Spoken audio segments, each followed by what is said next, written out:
ये देखिएगा हम लिखे हैं random variable, probability distribution, mean and variance. ये प्रोबेबिलिटी का बहुत ही इम्पॉर्टेंट पॉइंट है, इस पर आपके मेन और एडवांस में क्वेश्चन आते हैं। ठीक है, प्रोबेबिलिटी के कंसेप्ट समझ लिए हैं, उसके बाद की चीज़ है। तो सबसे पहले हम डिस्कस करेंगे रैंडम वेरिएबल।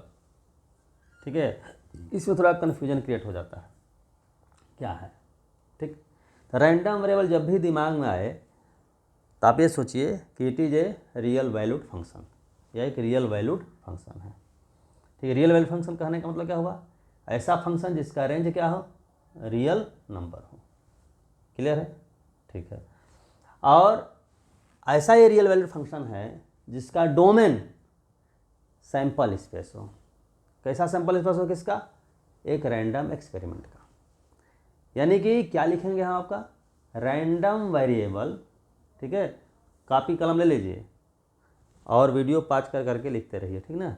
क्या लिखेंगे, ए random variable is a real valued function whose domain is the sample space of a random experiment। माने एक ऐसा रियल वैल्यूड फंक्शन है जिसका डोमेन किसी रैंडम एक्सपेरिमेंट का सैंपल स्पेस है। ठीक, अब इसको एक एग्जांपल के द्वारा हम समझते हैं। ठीक ना, समझ गए होंगे, इसलिए लिख नहीं रहे हैं। ठीक, चलिए देखिए, जैसे कोई क्वाइन है, क्वाइन को हम 2 बार हमने उछाल दिया, फेंक दिया, तो 2 बार उछालते हैं तो उसमें क्या होता है आपका कि या तो हेड आएगा या तो टेल आएगा, या दोनों बार हेड आ जाए या दोनों बार टेल आ जाए। यानी सैंपल स्पेस क्या बनेगा, ऐसे बनेगा H H, H T, T H और टी टी, ये सैंपल स्पेस हो गया। अब इसे हम कहें कि ये रैंडम वेरिएबल हम कैसे डिफाइन करें। देखिए 2 एग्जाम्पल आपको दिखाएंगे। पहला एग्जाम्पल देखिएगा जरा सा, ये देखिए, जैसे हम लिख दिए एच एच, लिख दिए एच टी, यहाँ लिख दिए टी एच, यहाँ लिख दिया आपका टी टी।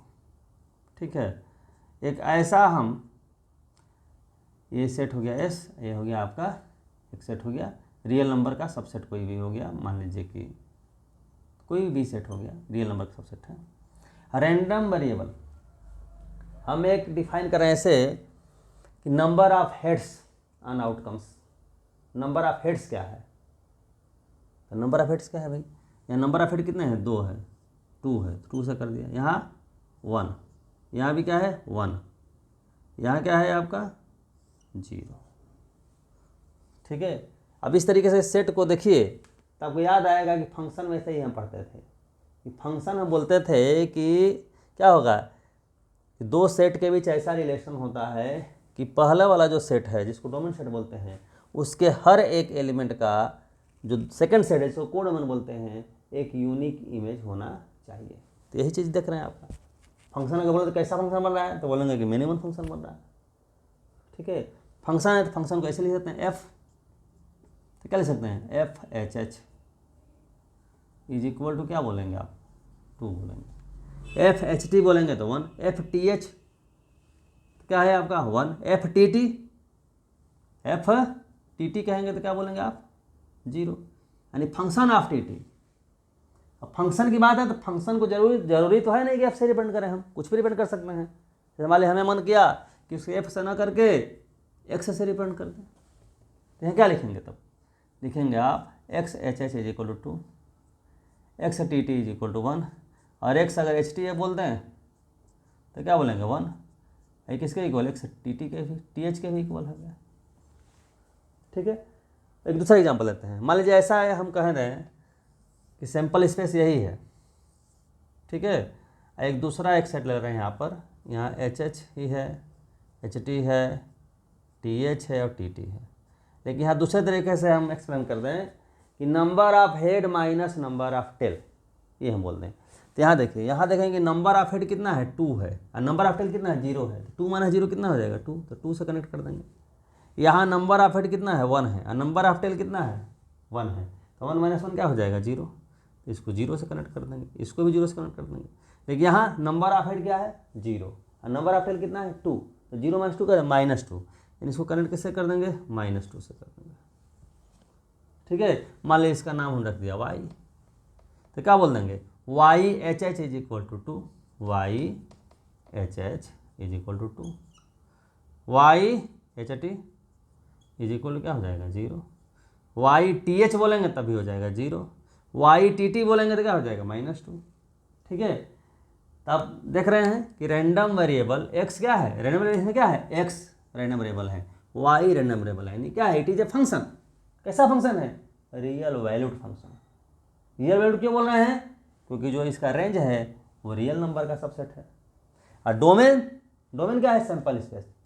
एक रैंडम एक्सपेरिमेंट हमने किया, 2 बार सिक्का हमने थ्रो किया, यानी रैंडम एक्सपेरिमेंट है सिक्का थ्रो करना, तो उसका जो है सैंपल स्पेस हमने ले लिया एज ए डोमेन, मतलब इट इज ए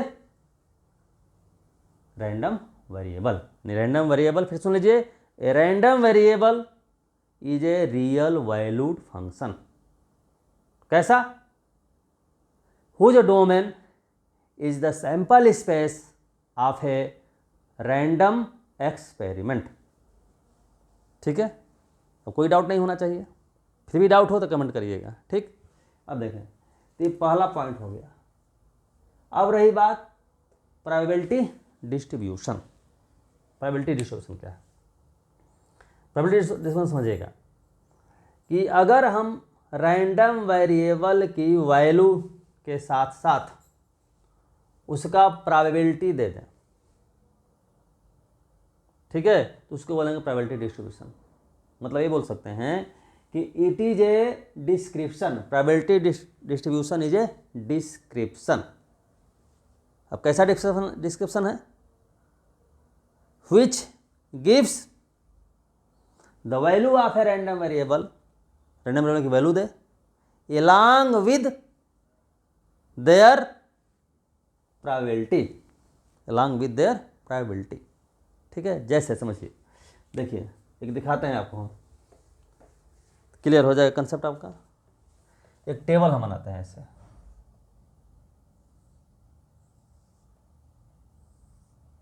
ये हो गया रैंडम वेरिएबल, ठीक, ये हो गया आपका इसका प्रोबेबिलिटी। इस रैंडम वेरिएबल की वैल्यू मान लीजिए है x1 x2, ठीक है,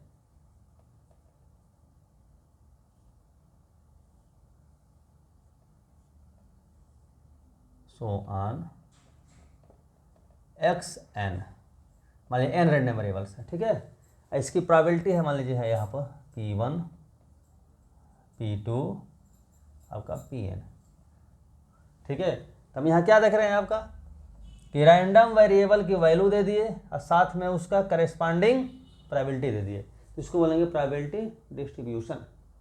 भी एग्जांपल समझ में आएगा आपको।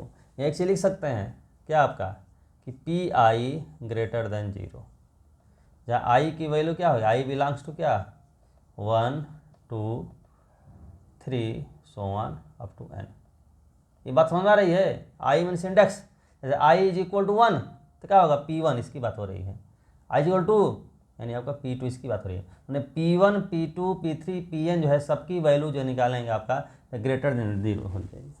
जैसे प्रोबेबिलिटी के बारे में जानते हैं आपका, किसी भी इवेंट की जब प्रोबेबिलिटी हम निकालते हैं तो क्या होता है, greater than or equal to 0 होता है और less than or equal to 1 होता है। लेकिन यहाँ जो प्रोबेबिलिटी ले रहे हैं इक्वल टू 0 वाली प्रोबेबिलिटी नहीं लेंगे, ठीक है, इम्पॉसिबल एलिमेंट वाली प्रोबेबिलिटी नहीं लेंगे। क्या होगा, प्रोबेबिलिटी की वैल्यू हमेशा क्या होगी, ग्रेटर देन 0 होगी।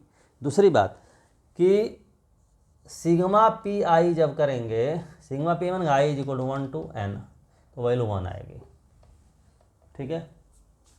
ये बात हमें लग रहा है पूरी तरह से समझ में नहीं आई, ठीक ना। तो इसको हम जो अभी एग्जाम्पल दिए हैं उस एग्जाम्पल से हम समझा देते हैं, ठीक है, इसी एग्जाम्पल समझा देते हैं। देखिए कैसे, गौर करिएगा, देखें यही टेबल बनाते हैं, ठीक ना। x यहाँ ले दिया px, अब x की वैल्यू जैसे लिख दिया 2, रैंडम वेरिएबल की वैल्यू क्या है आपका 2, फिर रैंडम वेरिएबल क्या है 1, फिर रैंडम वेरिएबल की वैल्यू क्या है 0, ठीक है। तो px यानी कहने का था px इज इक्वल टू 2, ये px इज इक्वल टू 2 कहने का मतलब क्या है कि ये जो इवेंट लेते हैं, इवेंट माने ले लिए हमने ये hh, इसकी प्रोबेबिलिटी क्या होगी, तुरंत आप लोग बता देंगे। क्या बताएंगे आपका सैंपल स्पेस आपका ये है, इसमें से एच एच कितनी बार है, एक बार है, और टोटल कितने हैं आपका आउटकम्स 1 2 3 4, प्रोबेबिलिटी कितना होगी 1/4। यहाँ क्या हो जाएगा 1/4, और 1 मतलब क्या है आपका 1 क्या है, यहाँ दो आउटकम है ये दोनों, तो प्रोबेबिलिटी क्या हो जाएगी 2/4, कितना हो जाएगा 1/2। यहाँ 0 मैंने इसकी प्रोबेबिलिटी क्या हो जाएगी 1/4, ये मत कर दीजिएगा 0/4, एक बार है ना, ये आउटकम्स कितनी बार है, एक बार। यानी इवेंट अगर ले लेते हैं जैसे टी अगर इसकी प्रोबेबिलिटी, जैसे प्रोबेबिलिटी में आप पढ़े हैं आपका PE = NI/NS, number of outcomes in E कितना है, एक बार, और number of outcomes in S कितना है 1 2 3 4, सर है ना, क्या हो जाएगा 1/4। ठीक है, अब देख रहे हैं कि जितने आउटकम सबकी प्रोबेबिलिटी क्या है आपका 0 से ज़्यादा है। अब ज़रा देखिएगा इसको ज़रा जोड़ें तो 1/4 + 1/2 + 1/2, आई एम सॉरी 1/4, तो 1/4 + 1/4 1/2 और प्लस 1/2 क्या हो जाएगा 1। ठीक है, डिस्ट्रीब्यूशन वर्ड क्यों यूज हो रहा है, जैसे मान लीजिए 1 है, तो 1 को हमने डिस्ट्रीब्यूट किया, यानी 1/4 यहाँ मिला, 1/2 इसको मिला, 1/4 इसको मिला, सबको जोड़ेंगे तो क्या हो जाएगा 1 हो जाएगा। जैसे समझ बात को, जैसे मान लीजिए कोई व्यक्ति है, उसके 4 बच्चे हैं, चारों बच्चे में उसका मान लीजिए उसकी संपत्ति 1 करोड़ रुपया, उसको बांटना है। ठीक है, तो जब बांट देंगे तो बांटने के बाद जो है सबको कुछ हिस्सा मिला, मान लीजिए कुछ हिसाब लगाया गया, ऐसे ऐसे मिलेगा भाई, किसी को 1/2 मिला, किसी को 1/4 मिला, किसी को 1 जो भी आपका मिला हो, तो सबको जोड़ने के बाद फिर अगर जोड़ें अगर तो क्या 1 करोड़ होगा, कोई 1 करोड़ को हम बांट रहे हैं, डिस्ट्रीब्यूट कर रहे हैं। यही चीज़ आपका प्रोबेबिलिटी, टोटल आपका प्रोबेबिलिटी जो क्या हो किसी चीज़ की 1 मतलब क्या हुआ, यानी सैंपल स्पेस की प्रोबेबिलिटी। सैंपल स्पेस जो है आपका हम कहते हैं PS का मतलब एस भी क्या है, एक इवेंट ही ना है, एस क्या है, एक इवेंट है, तो इसकी प्रोबेबिलिटी क्या हो जाएगी NIS/NIS कितना 1, यानी श्योर ना हो गया। मान लीजिए हम कहते हैं कि आपको 100 रुपये दिए जाएंगे, 2 बार क्वाइन उछालने पर आपको 100 रुपये मिलेंगे, कब, यदि या तो ये हो जाए इनमें से कोई भी आ जाए, इनमें से कोई भी है 100 रुपया, तब तो आप खुश हो जाएंगे, इनमें से कोई ना कोई आना है, श्योर है कि इन 4 में से ही कोई ना कोई आएगा 2 सिक्का उछालने के बाद, इसके अलावा कुछ हो ही नहीं सकता, यानी श्योर इवेंट हो गया, तो प्रोबेबिलिटी क्या हो जाएगी 1 यानी 100%। ठीक है, तो इसलिए क्या हो जाएगा आपका PSC का एक प्रोबेबिलिटी है, तो आपका जो है किसी भी सैंपल स्पेस की प्रोबेबिलिटी निकालते हैं तो 1 है। इवेंट क्या होता है, सैंपल स्पेस का क्या होता है, सैंपल स्पेस का होता है ये इवेंट सबसेट, क्या होता है, सबसेट। ठीक है, तो इस तरीके से जब भी आप जब करेंगे, ठीक ना, तो उसकी प्रोबेबिलिटी का जब सम करेंगे, प्रोबेबिलिटी निकाल करके, तो सम क्या हो जाएगा, हमेशा 1 होगा, क्योंकि 1 को ही डिस्ट्रीब्यूट किए हुए हैं। तो प्रोबेबिलिटी डिस्ट्रीब्यूशन समझ गए आप लोग, कोई दिक्कत है, मतलब प्रोबेबिलिटी डिस्ट्रीब्यूशन क्या है, क्या बोलेंगे आपका, इट इज ए डिस्क्रिप्शन, एक डिस्क्रिप्शन दे रहे हैं, एक वर्णन हम कर रहे हैं उसका, किस चीज़ का डिस्क्रिप्शन दे रहे हैं आपका, जिसमें ऐसा डिस्क्रिप्शन जिसमें रैंडम वेरिएबल की वैल्यू दी गई हो और उसकी करेस्पॉन्डिंग प्रोबेबिलिटी दी गई हो। मतलब क्या हुआ, probability distribution is a description which gives the value of random variable and their corresponding probabilities. Clear हो गया, कोई दिक्कत नहीं, ये समझ गए। अब इसके बाद हमें समझना है मीन एंड वेरिएंस, और मीन एंड वेरिएंस क्या है इसको ढंग से समझिए। ठीक है, देखें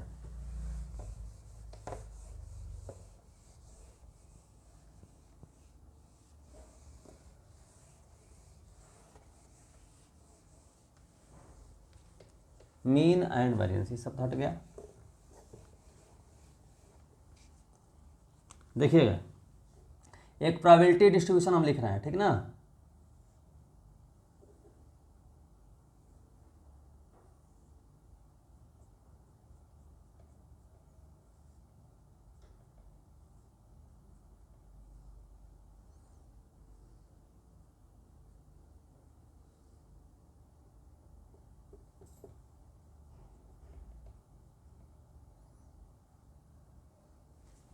ये तो प्रोबेबिलिटी डिस्ट्रीब्यूशन गिवन है, मीन निकालना, मीन किसका निकालना है, वही रैंडम वेरिएबल का, ठीक ना।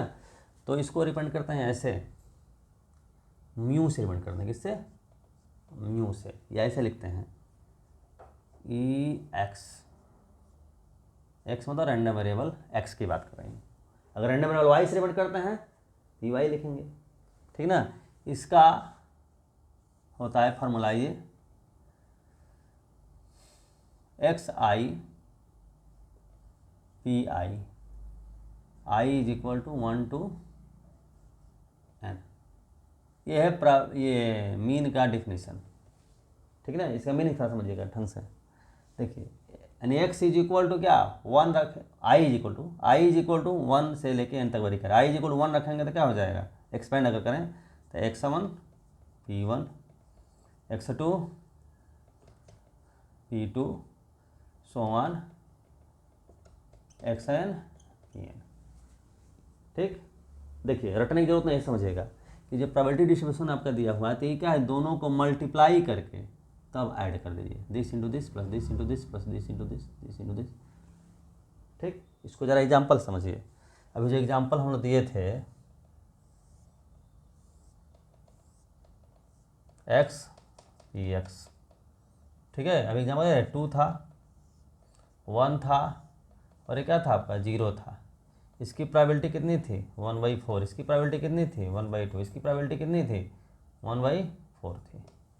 अब इसका म्यू निकाला जाए तो म्यू में क्या दिमाग है, फार्मूला भी देखने की जरूरत नहीं है, केवल ऐसे दिमाग रखिएगा इन दोनों को मल्टीप्लाई करके ऐड करना है ना। तो कैसे 2 into 1/4 plus 1 into 1/2 plus 0 into 1/4, तो क्या हो जाएगा भाई 1/2 प्लस 1/2 तो 0 हो जाएगा, यानी इक्वल टू क्या हो गया 1।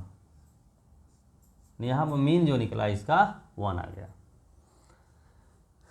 ये बात समझ रहे हैं, कोई दिक्कत नहीं। अब देखिए, लेकिन बच्चे कभी कभी बोलते हैं कि बुक में भी आप देखेंगे कि आपका सीधे मीन का फार्मूला ये लिख दिया गया है ना। आपके दिमाग में बार बार क्वेश्चन आएगा कि x I P I summation over x I P I, multiply करके सम करते हैं रैंडम वेरिएबल की वैल्यू और उसके प्रोबेबिलिटी को, करस्पॉन्डिंग प्रोबेबिलिटी को मल्टीप्लाई करके हम सम करते हैं, प्रोडक्ट का सम है। क्यों ऐसा होता है ये हम बताना चाहते हैं, ठीक ना। क्यों ऐसा होता है ध्यान से देखिए, क्योंकि ये बुक में आपको नहीं मिलने वाला, ठीक है। देखिए थोड़ा सा आपको हम स्टैटिस्टिक्स की तरफ ले जाते हैं, सांख्यिकी, ठीक है। उसमें आपको अगर कोई वैल्यू दी गई है जैसे x1 x2 so on xn, ऐसे कहा जाए कि इसका मीन बताइए। मीन मतलब क्या, एवरेज, औसत। तो क्या करते हैं, सबको सम कर देते हैं, और उसका क्या करते हैं जितना नंबर ऑफ टर्म्स है डिवाइड कर देते हैं। ये बात सबको समझ आएगी 100%, इसमें कहीं कोई शंका नहीं है। एवरेज निकालना है, ठीक है। एवरेज में कोई दिक्कत, औसत जिसको बोलते हैं कोई दिक्कत नहीं है। एवरेज को ऐसे समझ सकते हैं आप, जैसे मान लीजिए कि कोई व्यक्ति जो है, 2 भाई है, एक ने एक दिन 1000 रुपया कमाया और दूसरे ने 2000 रुपया कमाया, और दोनों ला करके अपने पैसे को अपने पिता के पास दे दिया दोनों ने। तो पिता को कितना पैसा मिला 1000 प्लस 2000 3000, लेकिन पिता की इच्छा है कि दोनों को बराबर मिले, तो क्या कर देगा, दोनों को बराबर करेगा, 3000 को इक्वल पार्ट में बांटेगा, तो कितना हो जाएगा, 1500 में 1500, 1500 रुपया मिलेगा। मैंने क्या हो गया आपका, दोनों को जोड़ दिया और 2 से डिवाइड कर दिया। तो सबको सम करके जितने नंबर आप से डिवाइड करें उसको बोलते क्या, औसत, यानी बराबर करना, ठीक है। ये बात समझ आ रही होगी। तो ये हुआ। इसी चीज़ को ऐसे समझिएगा, जैसे मान लीजिए ऐसे दिया हुआ है कि x1 है, x1 की फ्रीक्वेंसी है f1, मतलब कहने का मतलब क्या हुआ है कि x1 जो है f1 टाइम है, x1 कितना f1 बार रिपीट हो रहा है, ठीक है। x2 की फ्रीक्वेंसी कितनी है, f2 है। ऐसे ही आपका जो है xn की फ्रीक्वेंसी कितनी है, fn है, ठीक है। अब अगर हम कहें कि इसका निकालिए मीन निकालिए एक्स बार, तो क्या करेंगे भाई, x1 को ऐड करें कितना बार, x1 plus x1 plus f1 time, निकाल ही सकते हैं x1 into f1, x2 into f2, xn into fn upon क्या हो जाएगा, नंबर ऑफ टर्म्स कितने हैं आपका, तो ये है f1 प्लस f2। समझ आ रही बात, क्यों, x1 f1 टाइम्स है, ये f2 टाइम्स है, नंबर ऑफ टर्म्स कितना हुआ, सारे सबको ऐड कर दिए। ये हो गया आपका प्रोबेबिलिटी, तो प्रोबेबिलिटी कर रहे हैं, मीन हो गया। यहाँ तक ठीक है, कोई दिक्कत नहीं। अच्छा देखिए, जनरली थोड़ा सिंपल करने के लिए किया जाता है इसको, ये f1 plus f2 plus fn को कैपिटल एन से दिया जाता है। स्मॉल एन से है नंबर ऑफ टर्म्स, लेकिन फ्रीक्वेंसी के रूप में आता है कैपिटल एन से दिखा देते हैं। तो इसको ऐसे लिख देंगे, थोड़ा सा सिंप्लीफाई करने के लिए तो कैपिटल लिख देंगे। ठीक, अब देखिए ज़रा, इसको लिखेंगे ऐसे x1 f1 by n, x2 f2 by n, xn fn by n लिख सकते हैं, कोई दिक्कत नहीं।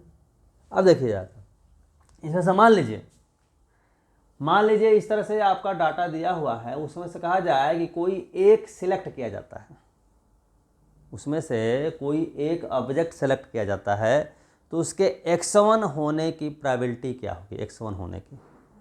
ठीक है, तो देखेंगे x1 कितनी बार है, x1 जो है f1 बार है, कितनी बार है, f1 बार है। टोटल इसमें आइटम कितने हैं, f1 plus f2 plus f2 यानी कितने, n, कैपिटल N। तो x1 की प्रोबेबिलिटी, x1 के होने की प्रोबेबिलिटी क्या हो जाएगी, f1 बाई n। x2 के होने की प्रोबेबिलिटी क्या हो जाएगी, f2 बाई n। x3 के होने की प्रोबेबिलिटी क्या है, f3 बाई n। तो यहाँ क्या देखेंगे, यहाँ लिख सकते हैं ऐसे, x1 यहाँ लिख सकते हैं p1, p1 मतलब क्या हुआ, x1 की probability p1 f1 by n, x2 p2, xn pn। यही बात प्रोबेबिलिटी होने दिखाया था। ठीक है, बस यहाँ ये क्या एक्स बार से रिप्रेजेंट करके हमने क्या किया था, म्यू से रिप्रेजेंट किया था मीन को, या कैसे रिप्रेजेंट किया था, एक्स से। तब आपको समझ में आ गई होगी बात कि जो प्रोबेबिलिटी का मीन, ये रैंडम वेरिएबल का जो मीन है जिसको एक्स से रिप्रेजेंट करते हैं या म्यू से, वह इक्वल टू होता है किसके, X I P I is equal to 1 to n। क्यों हम मल्टीप्लाई करते हैं, ये बात समझ में आ गई। ठीक है, कोई दिक्कत नहीं। चलिए, अब इसके बाद आप बारी आती है किसकी, वेरिएंस निकालने की। ठीक ना, तो वेरिएंस थोड़ा ढंग से समझ लीजिए क्या होता है। ठीक ना, देखिए वेरिएंस,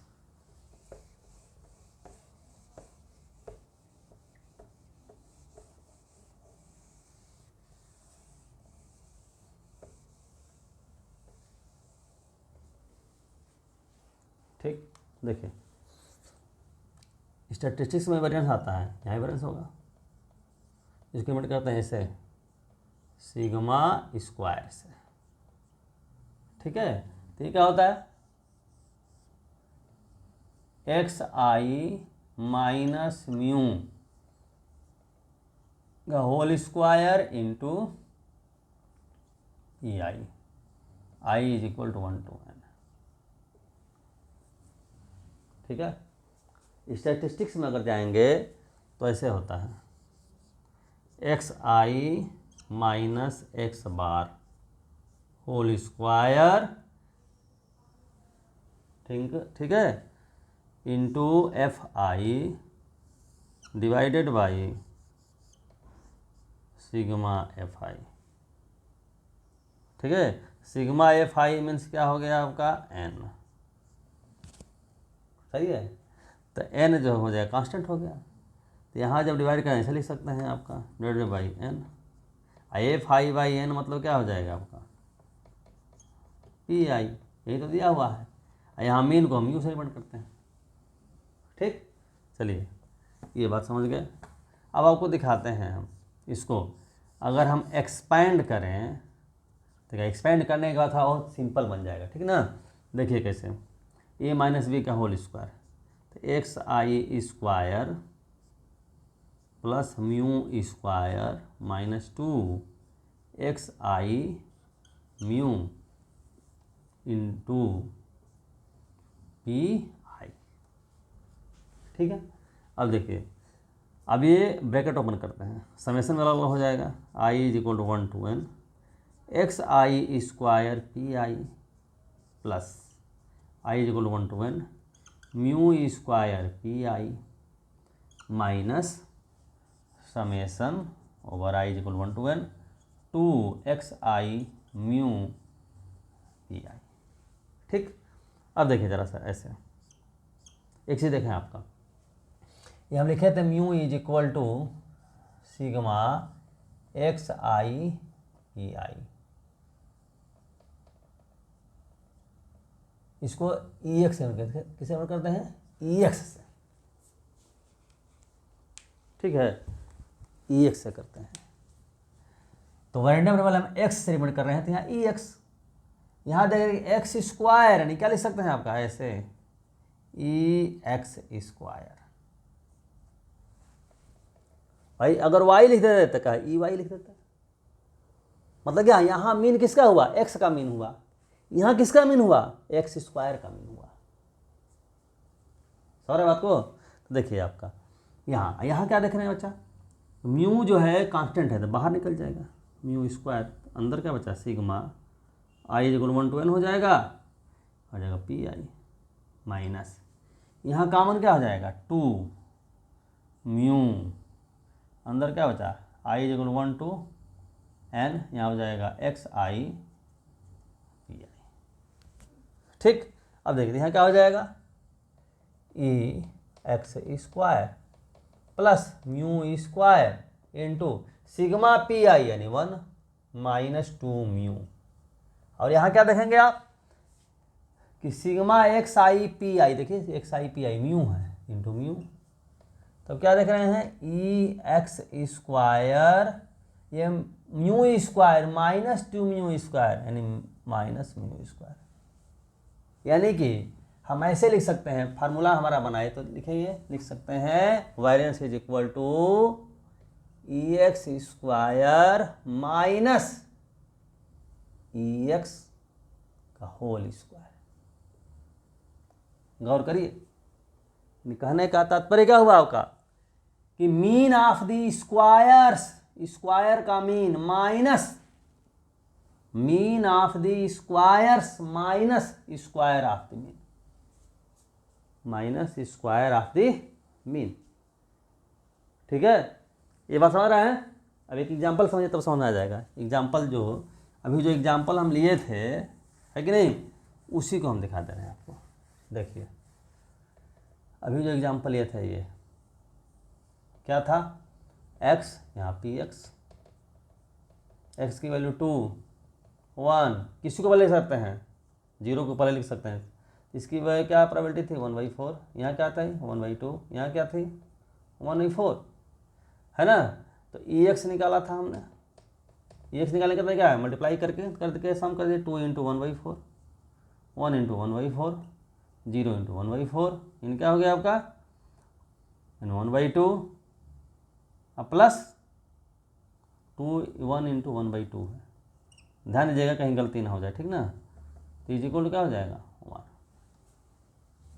ठीक, ये क्या होगा, मीन निकल गया।